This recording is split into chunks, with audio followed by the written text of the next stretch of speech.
In this video, I will share with you how you can maximize the benefits of psychedelics. Think of this as a checklist. You don't have to follow all of these tips, but the more boxes you check off, the better for you and the more you will benefit from these substances. First off, follow the safety guidelines.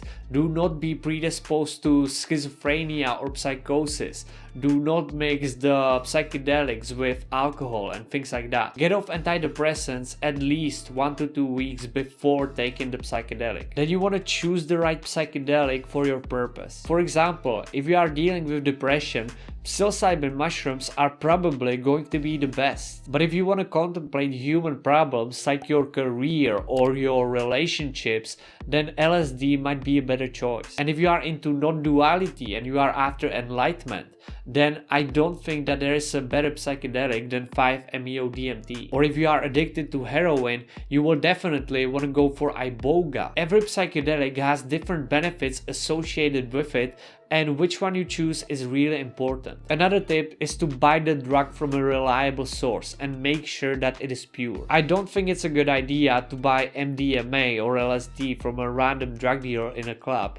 But if you still decide to do that, at least make sure to test your substance. I will add a link to a test kit in the description if I don't forget, and I encourage you to buy it. It costs like 20 bucks, and to test your substance before you take it. Because wasting 20 bucks is much better than risking long-term problems or death. Another tip is to choose the right dose based on your purpose. If you just want to contemplate some human problems, you definitely don't want to take a heroic dose. But if you are taking the psychedelic with a purpose of purifying yourself of your trauma or your shadow, then the higher the dose you take, the more benefits you will get. At least that usually is the case. Ask a friend to take care of you. Not only for your safety, which obviously is the number one reason you should ask your friend to keep you safe, but another reason is that you will be able to go deeper. Because when your friend is taking care of you, you will not have to be worried so much about your physical safety. However, choose the trip sitter wisely. Do not choose somebody who just interrupts you all the time. You preferably want to find somebody who you truly trust and who has tripped in the past. Because when he knows what psychedelics are like, he will be more likely to understand what you are going through. And hopefully he will know how to guide you. You could also take psychedelics alone, but it can be dangerous. I would be a hypocrite if I said that you shouldn't do it because I do it myself, but be aware of the risks. Definitely don't trip in front of strangers though. Hippies are relatively fine, but non-hippie strangers can be a nightmare. Another tip is to avoid negative news prior to the trip. At least a week before your trip, you want to stop watching Fox News or documentaries about ISIS. Politics in general are not a good source of information before you trip, because they will fill your mind with all this usually negative stuff that will definitely show up during your trip. So you instead want to fill your mind with positivity and things that you genuinely care about. I don't even think it's a good idea to watch positive TV shows or things of that nature before your trip, because they again can be a distraction. But if you study about psychology or releasing trauma prior to the trip, that can be extremely helpful, because all the input that you stuff your mind with will be helpful for contemplation, or it will be a great distraction. Be in a good state of mind before you trip. You don't have to feel blissful. You can be tired,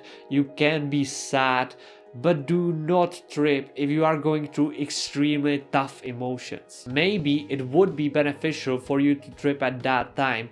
Maybe it would even be more beneficial than on other days, but all the negative emotions that you are feeling in your day-to-day life will definitely show up on your trip. And if the emotions are already overwhelming in your day-to-day sober life, you can be sure that they will be extremely overwhelming on your trip. Right before the trip, there are a couple things that you definitely should do if you wish the trip to go well and if you wish to maximize the benefits. One is to sleep for at least 7 hours before the trip. Another tip is to set your intentions, but at the same time, don't obsess over them. If you, for example, are addicted to alcohol and that is what you want to cure because of psychedelics, set that intention, write it down, but don't force yourself to only focus on curing your alcohol addiction on the psychedelic, because the psychedelic can show you something different to focus on,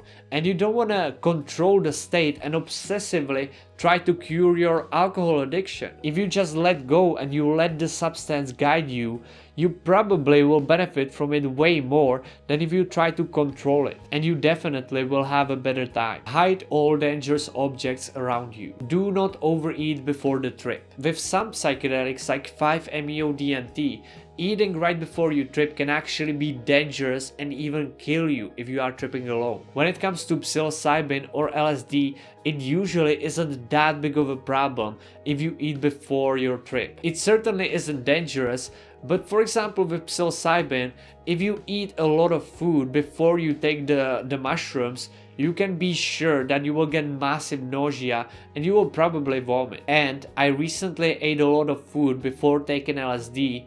I did not get nausea, but the trip was delayed by at least 6 hours, which is not what you want if you wish to go to bed at a reasonable time. On the other hand, it's a good idea to eat at least a little bit of food before taking the drug. So the best way to go about it is to eat a light meal 1 to 2 hours or 3 hours before the trip. That is what they do in psychotherapy sessions as well, by the way. If you are going to take a psychedelic that lasts for a long time, like 8 to 12 hours like LSD, prepare some food in advance, because you may get hungry during the trip. The worst thing that could happen is you realizing that you are hungry on LSD and driving into a store to buy ice cream or whatever. Do not do that. Prevent that by preparing some food, and prepare water and put it next to you in advance. But don't drink much before the trip, because this can make you go pee, and not only can peeing be a distraction, but it also can be hard on a trip. So it's also a great idea to visit toilet before the trip, that's for sure. And take the drug before noon. This is crucial. The earlier in the morning you take the drug, the better. Because the thing is,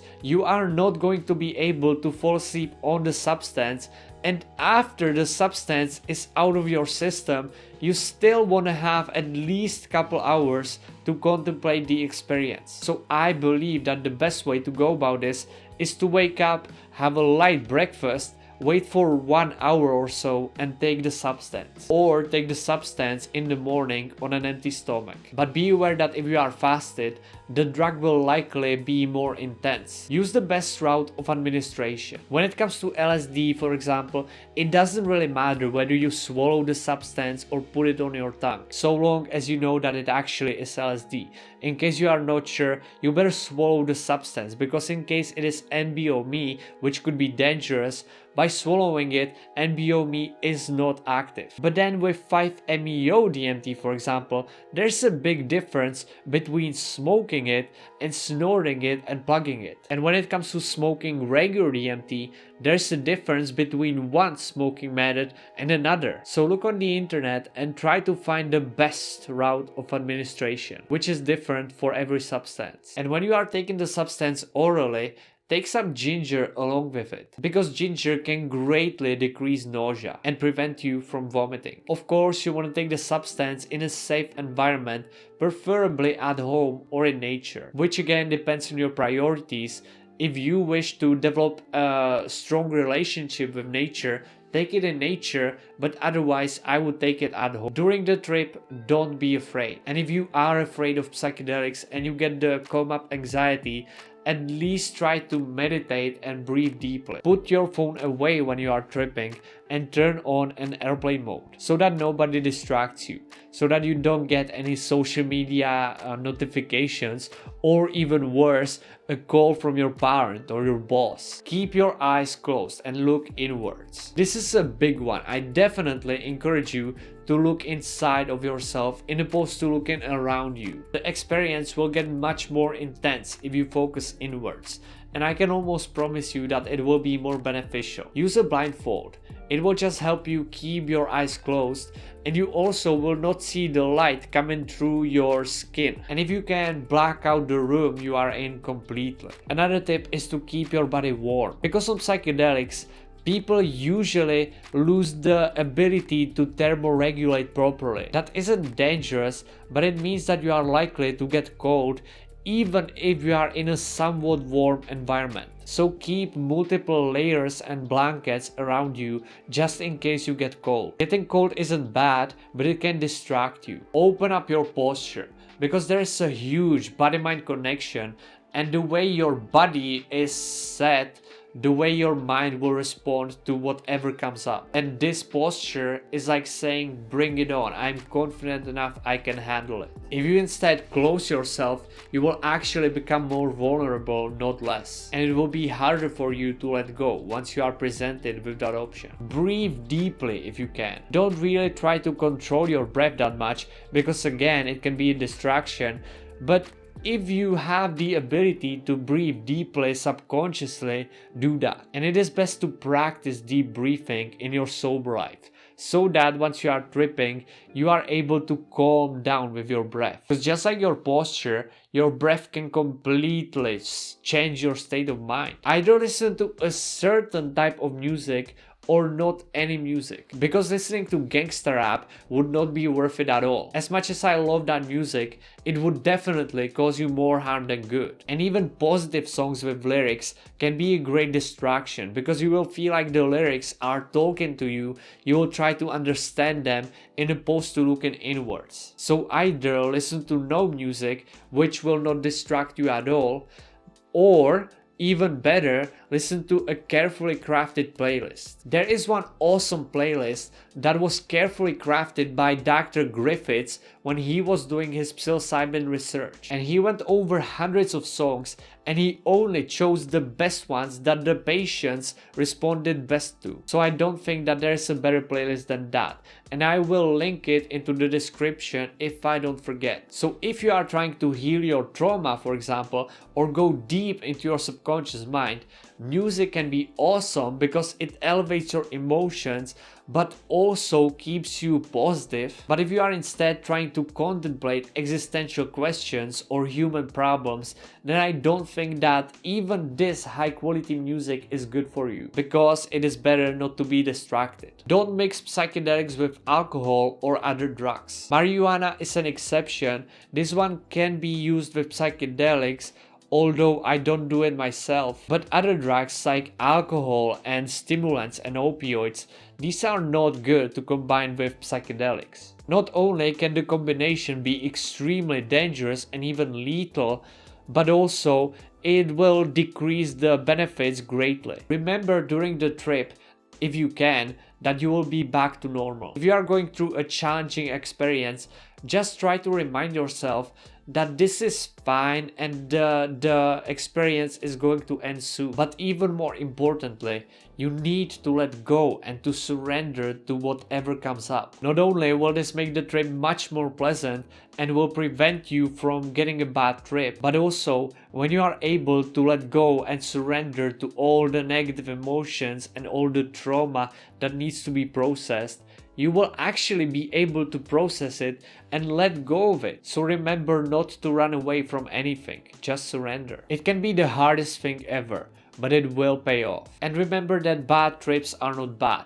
They can actually be the most healing trips of your life. In fact, they most likely will be. Instead of calling them bad, call them challenging. Yes, they are unpleasant, but that doesn't make them bad. That doesn't mean that you should avoid them or try to avoid them, because these bad trips are actually the best trips. When you go visit the bathroom, look into the mirror and try to look at yourself and stare in your eyes for a while. You will be blown away by what happens. But don't do this when you are going through a tough time. Don't try to make your trip go a certain way. I already touched on this, but I feel like it is very important. Don't force anything. Surrender to the substance. And after your trip, this is where you want to integrate all the lessons. So have no responsibilities for a day or two. When you have many tasks to do after your trip, not only will you not be able to incorporate all the lessons, but you may also be anxious during the trip because of the tasks. And after your trip, you want to spend time in solitude and meditate or go for walks or focus on your physical body. You also want to contemplate the experience, like what it means to your life. And you want to contemplate what happened, and you want to try to remember what happened. You even want to talk to your friends about your trip. All of this integration work will allow you to integrate all of the lessons into your life and get a lot more from the experience. In fact, I believe that integration can, with some substances, be even more important than the trip itself. In your daily life, you want to meditate or do yoga. These two can greatly accelerate the benefits of psychedelics, and psychedelics can also make these two more effective. You also want to take certain supplements that act synergistically with psychedelics. Couple ones I can think of right now are methylcobalamin B12, DHA, omega-3, cholinergics, super important, and there are many more supplements that will help you retain the benefits of psychedelics and make the trips more pleasant. But what I've recently found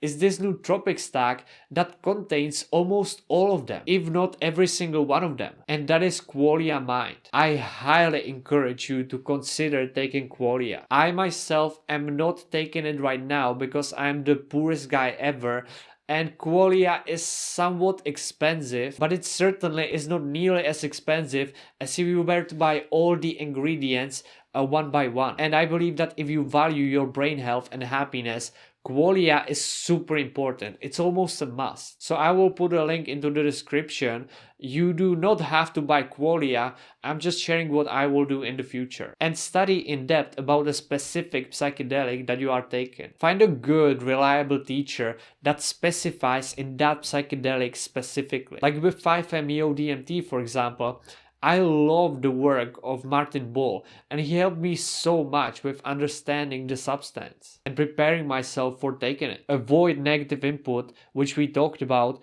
and also the last tip, do not rely on psychedelics. These substances are amazing tools, but there are more tools like a healthy diet and fixing your sleep, or meditation, or changing your career and lifestyle in a way that supports healthy choices. Psychedelics can help you change all of that, but then don't let them be your only tool. Really, you are just taking them to improve all the other aspects of your life. Or if you are taking them for a different reason, that is completely fine. I just don't think that you should purely rely on these substances for them to change everything in your life, because some problems will take different solutions than psychedelics. Even though I love these substances, there are some limits to them. I love you so much. Thank you for watching, and share this video if you know anybody who is interested in psychedelics.